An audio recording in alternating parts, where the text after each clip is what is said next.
It's a long and a dusty road, it's a high and a heavy load.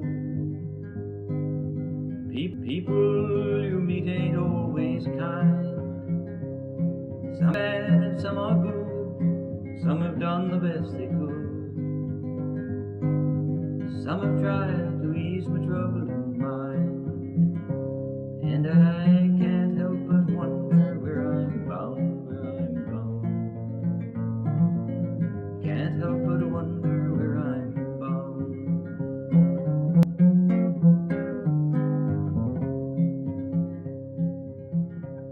Been a traveling around this land, doing the best I can,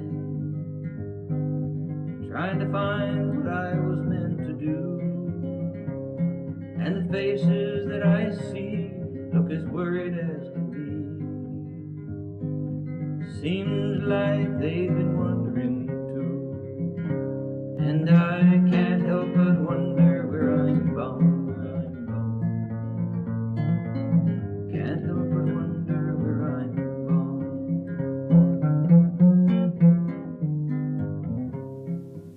The best memory I have of Tom is when I became president here. I was really a novice with the political and taking care of a group and becoming a president. Tom had been a president several times, I think, at the theater, and he was Mr. Antrim, knew everything about this theater, so he became my mentor. The kindest, the sweetest man in the world, and I would talk to him almost every day because there was always something going on at the theater, and I never knew what was going on. And he would keep me informed. But I'd call him and I'd say, "Morning, Tom, how are you?" "Top of the world, top of the world." And no matter what mood you were in, you spoke to him, he lifted your spirits. Next thing you know, you're feeling like you're on top of the world.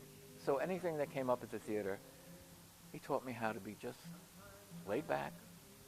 Don't rush to judgment. Don't make quick decisions. Think it out. The man was inspirational. You think of religious leaders as inspirational. Well, Tom was inspirational as far as Antrim Theater is concerned, and he is just one of the most unforgettable characters I've ever met in my life, and I will always remember him. Top of the world.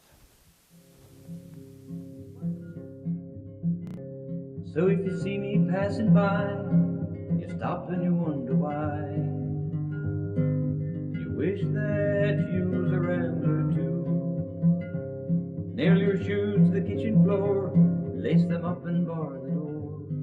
And at one point I came off stage, he was backstage, and his eyes were just alight, and he said, "This play is so incredible." He said, "I'm hearing something different every night." He said, "When you think of the history of this play, of Arthur Miller, that he wrote this thing," and he said, "and we're here, we're in it." Can't help but wonder where I'm bound.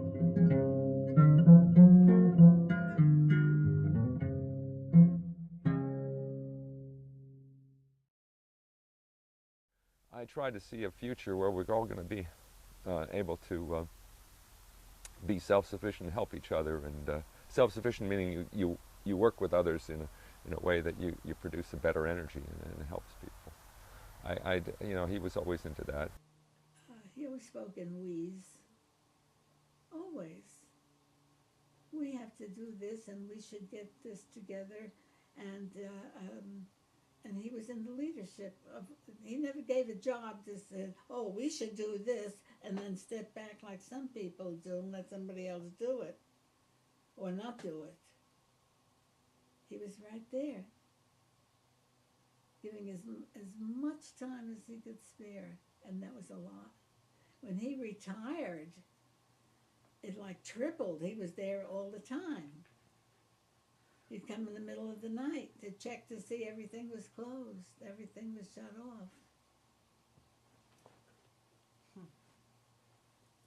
He's an incredible man. I don't think we'll see his likes again. Man or woman. There's no one who could replace him. Get you a copper kettle, get you a copper coil, covered with new-made corn mash, and nevermore with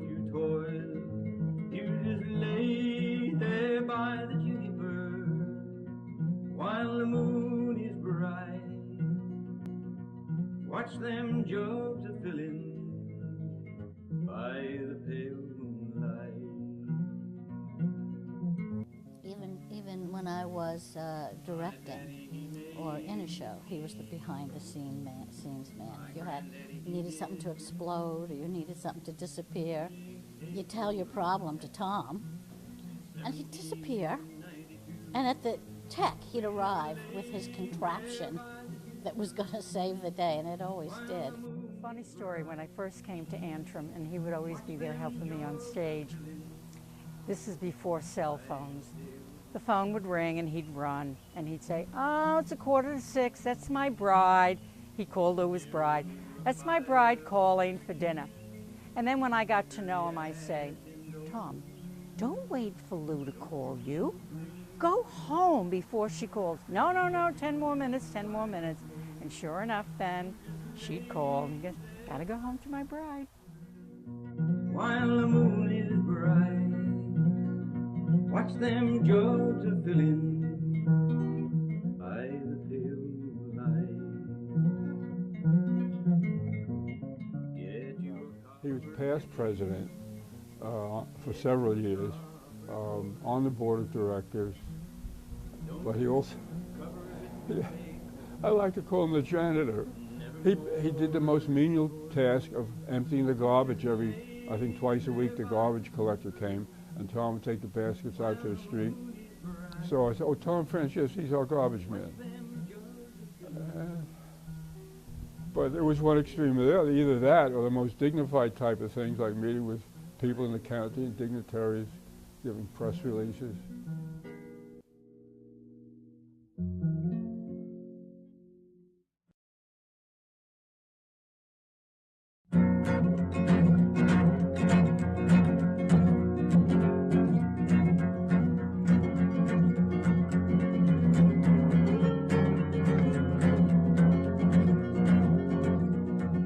She'll be coming round the mountain, charming Betsy. She'll be coming round the mountain, Lordy. And if I never see you again, good girl, remember. And he was always fixing something in his theater. He would sweep after shows, after performances. You'd walk in any time, day or night, and he was here. He would be vacuuming, putting the seats up. Climbing on top of the huge ladder and sitting astride it, going above the step that says "do not stow on or over this step," and reaching up from there to get something. And it didn't faze him that he was up on the roof hanging on a rope, and I had to plead with him to come down so that I could set up a safe, some cleats that we could get up there and we could both work, because I wasn't going to go up there and hang on. The bathroom's flooded. We had leaks coming through downstairs in the ladies' bathroom and the green room. What did I see? But I saw Tom mopping the floors in the dressing room. There was Tom on his hands and knees mopping everything up. Toilets were his thing, and he fixed the toilet. He kept fixing and he fixed it and fixed it and fixed it again. And never wanted to buy new ones. He kept repairing them and repairing them and repairing them. And Tom went in and fixed the toilet.